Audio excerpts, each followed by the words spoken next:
Quinto dia de leitura. Jó, capítulo 21 até o 28, será lido hoje. Então, antes de ler os capítulos, o Jó se trata de um livro poético, a classificação dele dentro da Bíblia. E ele trata do sofrimento humano, né? Jó era um homem bom, rico, feliz, mas Deus permitiu que da noite para o dia perdesse os filhos e tudo o que tinha, e que fosse atacado por uma doença dolorosa e nojenta. Depois Jó e seus amigos conversam em diálogos poéticos, procurando achar explicação para tanta desgraça. No fim, Deus aparece e dá a resposta. Pensava-se naquele tempo que o sofrimento era sempre o resultado de um pecado. Para os amigos de Jó, Deus sempre recompensa os bons e castiga os maus. Portanto, se Jó estava sofrendo, era porque tinha pecado, mesmo que fosse um pecado em segredo. Mas Jó reage contra essa explicação. Ele não entende como Deus deixou que tamanha desgraça caísse sobre ele, visto que sempre foi um homem bom e honesto. Neste estado de angústia e de dúvida, Jó chega a desafiar Deus. Ele exige uma explicação para que finalmente possa ser aceito por Deus e considerado pelos outros como um homem bom e correto. E Deus tem a última palavra. Ele não responde às perguntas de Jó, mas fala do seu próprio poder e sabedoria. Humildemente, Jó reconhece que não é nada diante de um Deus tão poderoso e sábio e se arrepende de haver usado palavras duras e violentas. No final, fica provado que Jó tinha razão e que os seus amigos estavam errados. Ele tinha toda a razão de rejeitar o modo de pensar dos seus amigos. E para Jó,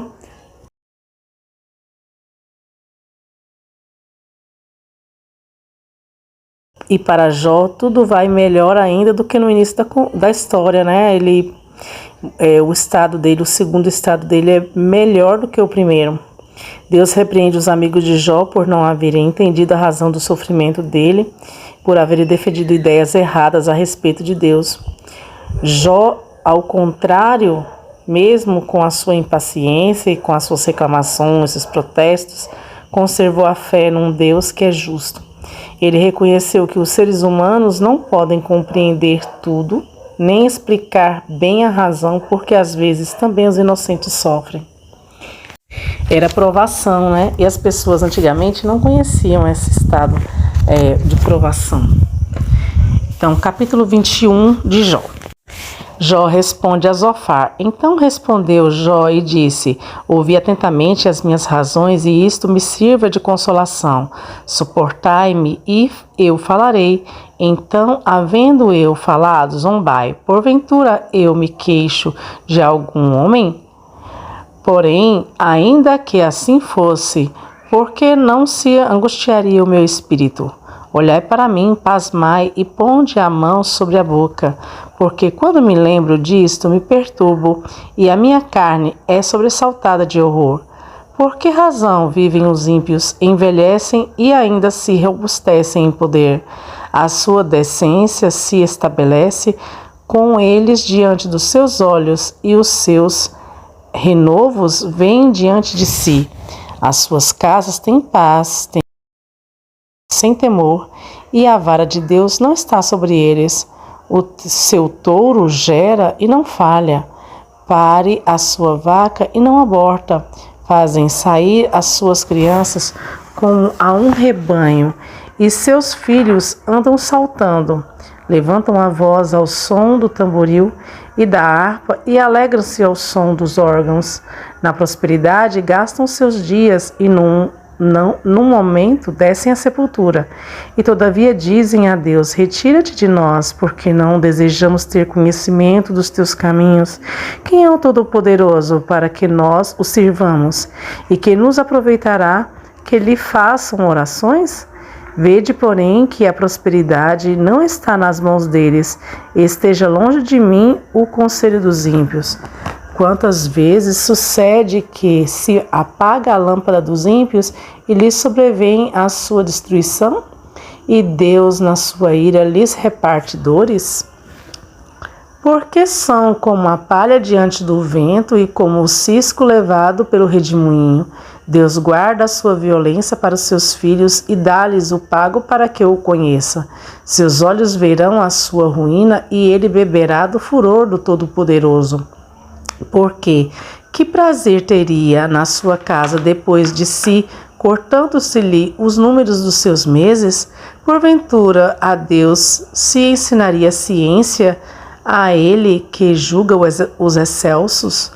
Um morre na força da sua plenitude, estando todo quieto e sossegado. Os seus baldes estão cheios de leite e os seus ossos estão regados de tutano. E outro, ao contrário, morre na amargura de seu coração, não havendo provado do bem. Juntamente jazem no pó e os vermes os consomem. Eis que conheço bem os vossos pensamentos e os maus intentos com que injustamente fazeis violência.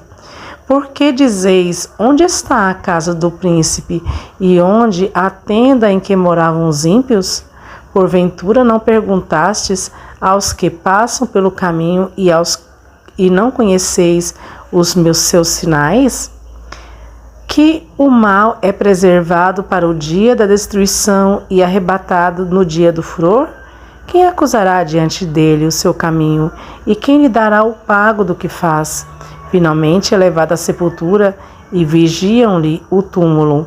Os torrões do vale lhe são macios e todos os homens seguirão o mesmo caminho, sendo que adiante dele já foram inumeráveis. Como, pois, me consolais com vaidade? Pois nas vossas respostas ainda resta a transgressão. Capítulo 22. A terceira fala de Elifaz. Então respondeu Elifaz, o temanita, e disse: Porventura será o homem de algum proveito a Deus? Antes a si mesmo o prudente será proveitoso. Ou tu, o Todo-Poderoso, prazer em que tu sejas justo, ou algum lucro em que faças perfeitos os teus caminhos? Ou te repreende pelo temor que tem de ti, ou entra contigo em juízo? Porventura não é grande a tua malícia e sem limites a tua iniquidade? Porque sem causa penhoraste a teus irmãos e aos nus despojastes as vestes. Não deste ao cansado água a beber e ao faminto retiveste o pão. Mas para o violento era a terra e o homem tido em respeito habitava nela. As viúvas despedistes vazia e os braços dos órfãos foram quebrados. Por isso é que está cercado de laços e te perturba um pavor repentino. Está cercado de trevas em que nada vês e a abundância de águas te cobre. Porventura Deus não está na altura dos céus? Olha para as alturas das estrelas, quão elevadas estão. E dizes que sabe Deus? Porventura julgará ele através da escuridão? As nuvens são esconderijos para ele, para que não nos veja quando passeia pelo circuito dos céus. Porventura consideraste a vereda do século passado, que pisaram os homens iníquos? Eles foram arrebatados antes do seu tempo, e sobre o seu fundamento um dilúvio se derramou. Diziam a Deus: retira-te de nós.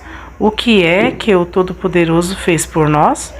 Sendo ele o que enchera de bens as suas casas, mas o conselho dos ímpios esteja longe de mim.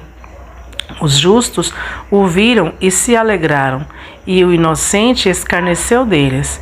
Porquanto nossos inimigos foram destruídos, e o fogo consumiu o que restou deles. Acostuma-te, pois, a ele, e tem paz, assim te sobrevirá o bem. Aceita, peço-te, a lei da tua boca, e põe as tuas palavras no teu coração. Se te converteres ao Todo-Poderoso, serás edificado, se afastares a iniquidade da tua tenda. Então amontoarás ouro como pó, e o ouro de Ofir como pedras de ribeiro.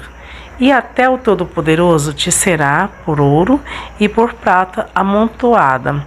Por que então te deleitarás no Todo-Poderoso e levantarás o teu rosto para Deus?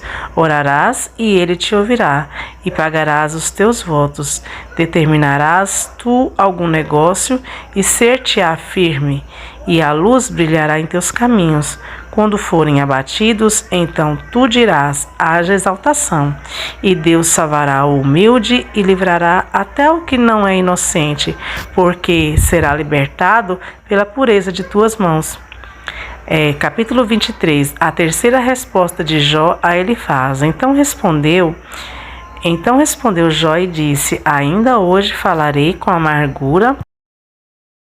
A violência da minha praga não se agrava do que o meu gemido.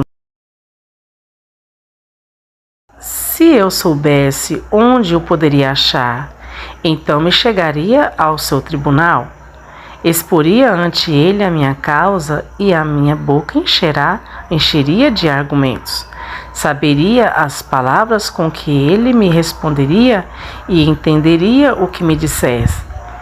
Jó confia na misericórdia divina. Porventura, segundo a grandeza do seu poder, contenderia comigo? Não, ele antes cuidaria de mim. Ali o reto pleitearia com ele e eu me livraria para sempre do meu juiz. Eis que, se me adianto, ali não está. Se torno atrás, não o percebo. Se atua à minha esquerda, não o vejo. Se está à minha direita, não o diviso. Porém, ele sabe o meu caminho, provando-me ele, sairei como ouro. Nas suas pisadas, os meus pés se afirmaram, guardei o seu caminho e não me desviei dele. Do preceito dos seus lábios nunca me apartei, e as palavras da tua boca guardei mais do que a minha porção.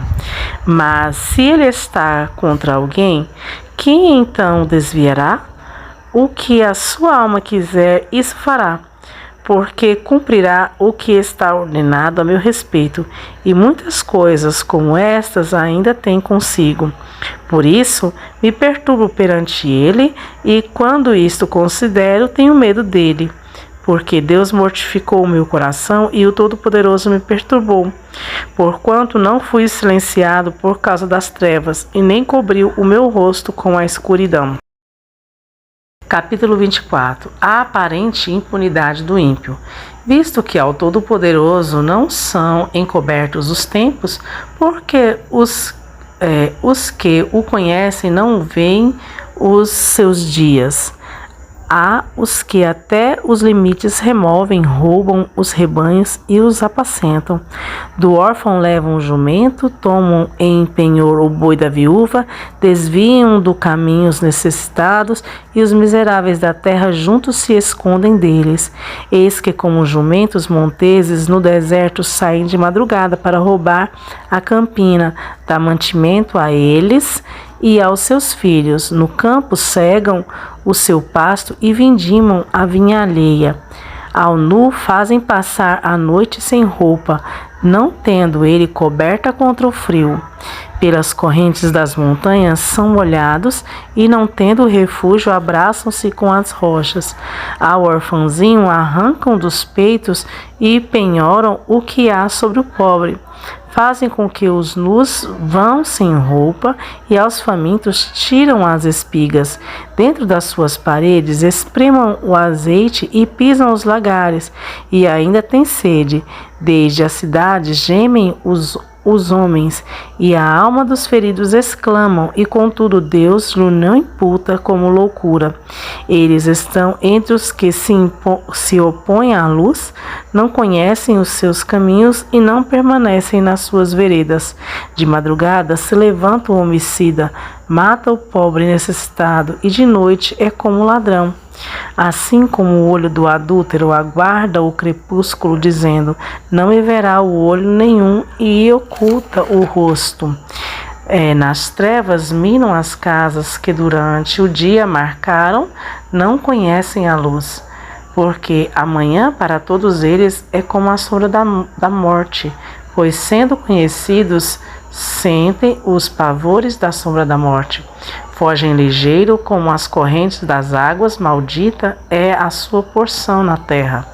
Não andarão pelo caminho das vinhas. A secura e o calor desfazem as águas da neve, assim desfará a sepultura aos que pecaram. A madre se esquecerá dele, os vermes o comerão gostosamente. Nunca mais haverá lembrança dele, e a iniquidade se quebrará como uma árvore.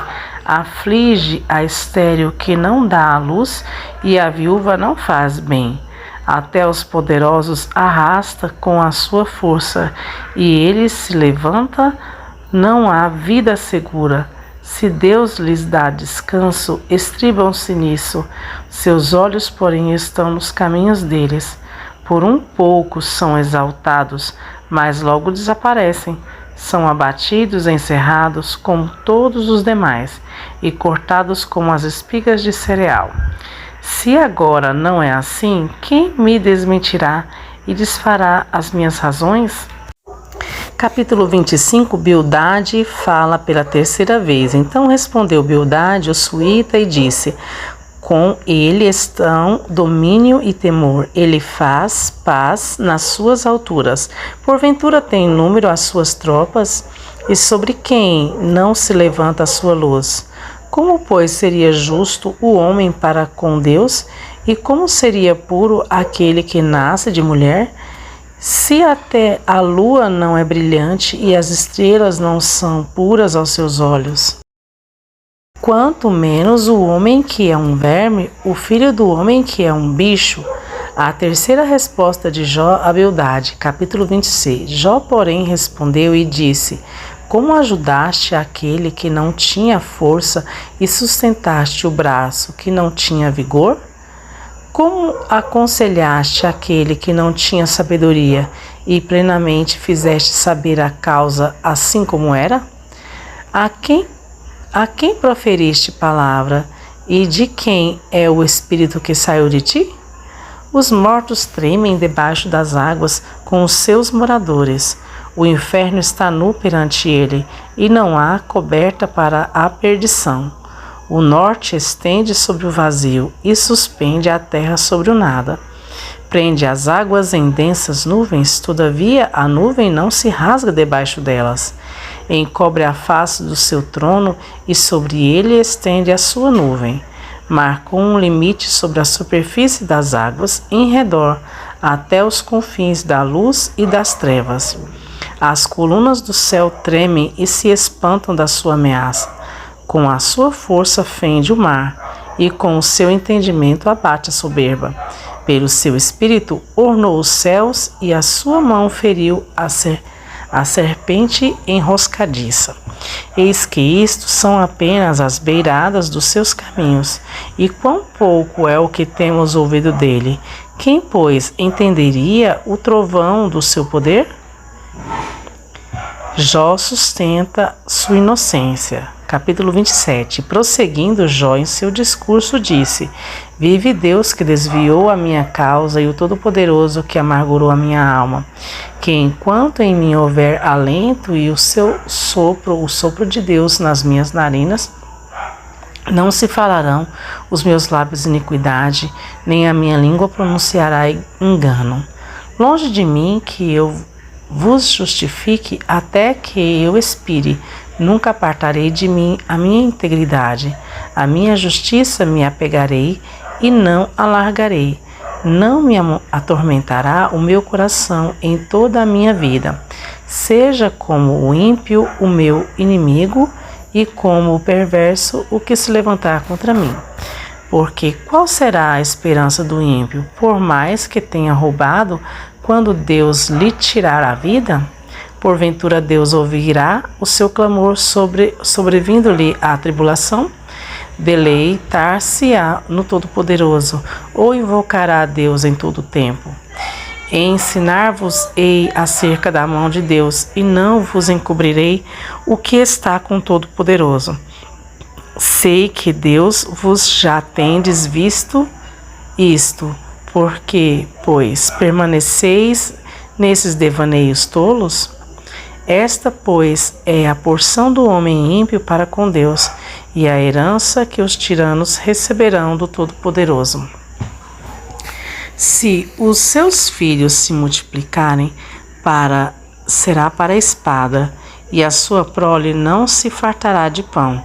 Os que ficarem nele na morte serão enterrados, e as suas viúvas não chorarão. Se amontoar prata como pó e aparelhar roupas como lodo, ele as aparelhará, porém o justo as vestirá, e o inocente repartirá a prata. E edificará sua casa como a traça, e como o guarda que faz a cabana. Rico se deita e não será recolhido, abre os seus olhos e nada terá. Pavores se apoderam dele como águas de noite e arrebatará a tempestade. O vento oriental leva-o e ele se vai varrendo com ímpeto do seu lugar, porque Deus lançará isto sobre ele e não lhe poupará. Ira fugindo da sua mão. Cada um baterá palmas contra ele e assobiando, tirando-o do seu lugar. Jó fala sobre a sabedoria. Capítulo 28. Na verdade, a mina de onde se extrai a prata e lugar onde se refina o ouro, o ferro tira-se da terra e da pedra se funde o metal. O homem pôs fim às trevas e até às extremidades ele esquadrinha, procurando as pedras na escuridão e na sombra da morte. Transborda o ribeiro junto do que habita ali, de maneira que, se não pode passar a pé, então se esgota o homem e as águas se vão. Da terra procede pão, mas por baixo é revolvida como em fogo. As suas pedras são o lugar da safira e tem pó de ouro. Essa vereda da ave de rapina a ignora, e não a viram os olhos da gralha. Nunca a pisaram filhos de animais altivos, nem o feroz leão passou por ela. Estendeu a sua mão contra o rochedo e revolve os montes desde as suas raízes. Dos rochedos faz sair rios, e o seu olho vê tudo o que há de precioso. Os rios tapa e nem uma gota sai deles, e traz à luz o que estava escondido. Porém, onde se achará a sabedoria e onde está o lugar da inteligência? O homem não conhece o seu valor e nem ele se acha na terra dos viventes. O abismo diz, não está em mim, e o mar diz, ela não está comigo. Não se dará por ela ouro fino, nem se pesará prata em troca dela, nem se pode comprar por ouro fino de Ofir, nem pelo precioso ônix, nem pela safira. Com ela não se pode comparar o ouro nem o cristal, nem se trocará por joia de ouro fino. Não se fará menção de coral nem de pérolas, onde o valor da sabedoria é maior que a dos rubis. Não se igualará o topázio da Etiópia, nem se pode comparar ou se comprar por ouro puro. Donde, pois, vem a sabedoria e onde está o lugar da inteligência? Pois está encoberta aos olhos de todo o vivente e oculta às aves do céu. A destruição e a morte dizem, ouvimos com os nossos ouvidos a sua fama. Deus entende o seu caminho e ele sabe o seu lugar. Por ele vê as extremidades da terra, vê tudo o que há debaixo dos céus. Quando deu peso ao vento e tomou a medida das águas. Quando prescreveu leis para as chuvas e caminho para os relâmpagos dos trovões. Então ele a viu e relatou e preparou também a esquadrinhou. Mas disse ao homem, eis que o temor do Senhor é a sabedoria, e apartar-se do mal é a inteligência. Jó capítulo 29, Jó relembra a sua vida. E prosseguiu Jó no seu discurso e disse, quem me dera ser como eu fui nos meses passados, como nos dias em que Deus me guardava, quando fazia resplandecer a sua lâmpada sobre a minha cabeça e quando eu, pela sua luz, caminhava pelas trevas. Como fui nos dias da minha mocidade, quando o segredo de Deus estava sobre a minha tenda.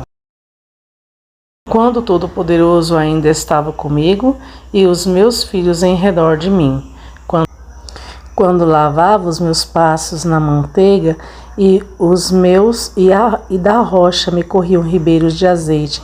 Quando me dirigia à porta que dá para a cidade e na praça fazia preparar o meu assento, os moços me viam e me davam passagem. Até os idosos se levantavam e se punham em pé diante de mim. Os príncipes continham as suas palavras e punham a mão sobre a sua boca. A voz dos chefes se calava e a sua língua apegava-se ao paladar. Ouvindo-me algum ouvido, me tinham por bem-aventurado. Vendo-me algum olho, dava testemunho de mim. Porque eu livrava o miserável que clamava, como também o órfão que não tinha quem o socorresse. A bênção do que ia perecendo vinha sobre mim, e eu fazia que rejubilasse o coração da viúva. Vestia-me da justiça, e ela me servia de vestimenta. Como manta e diadema era a minha justiça. Eu me fazia de olhos para o cego e de pés para o coxo. Dos necessitados era pai, e as causas de que eu não tinha conhecimento inquiria com diligência. E quebrava os queixos do perverso, e dos seus dentes tirava a presa. E dizia: no meu ninho expirarei, e multiplicarei os meus dias como areia. A minha raiz se estendia junto às águas, e o orvalho fazia assento sobre os meus ramos. A minha honra se renovava em mim, e o meu arco se reforçava na minha mão. Ouvia-me, esperavam, e em silêncio atendiam o meu conselho. Havendo eu falado, não replicavam, e minhas razões destilavam sobre eles. Porque me esperavam como a chuva, abriam a sua boca como a chuva tardia. Se eu ria para eles, não o criam, e a luz do meu rosto não faziam abater. Se eu escolhia o seu caminho, assentava-me como chefe e habitava como rei entre as tropas, como aquele que consola os que planteiam. Capítulo 30. A deplorável miséria de Jó. Agora, porém, se riem de mim os de menos idade do que eu, cujos pais eu teria desdenhado de pôr com os cães do meu rebanho. De que também me serviria a força das mãos daqueles cujo vigor se tinha esgotado? De míngua e fome andavam sós, recolhiam-se para os lugares secos, tenebrosos, assolados e desertos. Apanhavam malvas junto aos arbustos, e o seu mantimento eram as raízes dos zimbros. Do meio dos homens eram expulsos e gritavam contra eles, como contra um ladrão, para habitarem nos barrancos dos vales e nas cavernas da terra e das rochas. Bramavam entre os arbustos e ajuntavam-se debaixo das urtigas.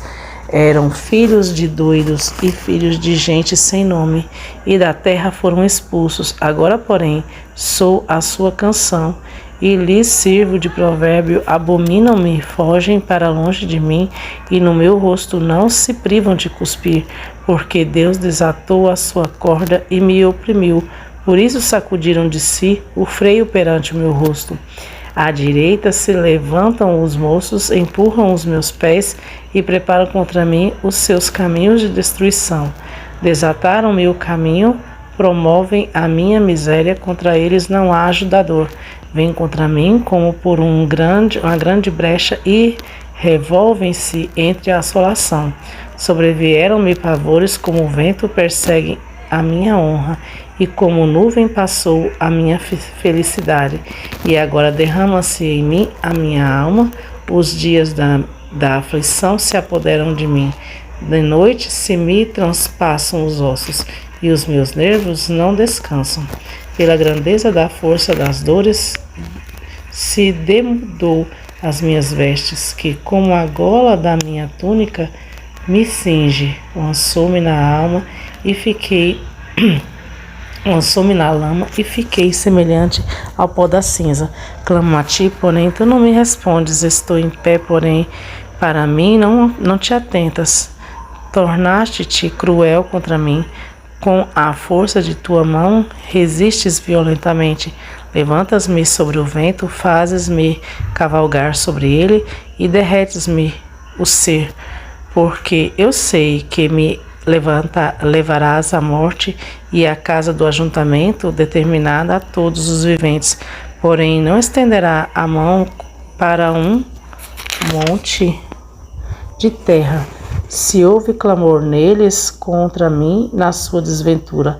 Porventura eu não chorei sobre aquele que estava aflito, ou não se angustiou a minha alma pelo necessitado, aguardando eu o bem, então me veio o mal, esperando eu a luz, veio a escuridão. As minhas entranhas fervem e não estão quietas, os dias da aflição me surpreendem. Denegrido ando, porém, não do sol. Levantando-me na congregação, clamo por socorro. Irmão, me cinges dos dragões e companheiro dos avestruzes. Enegreceu-se a minha pele sobre mim e os meus ossos estão queimados do calor. A minha harpa se me tornou em lamentação e a minha flauta na voz dos que choram.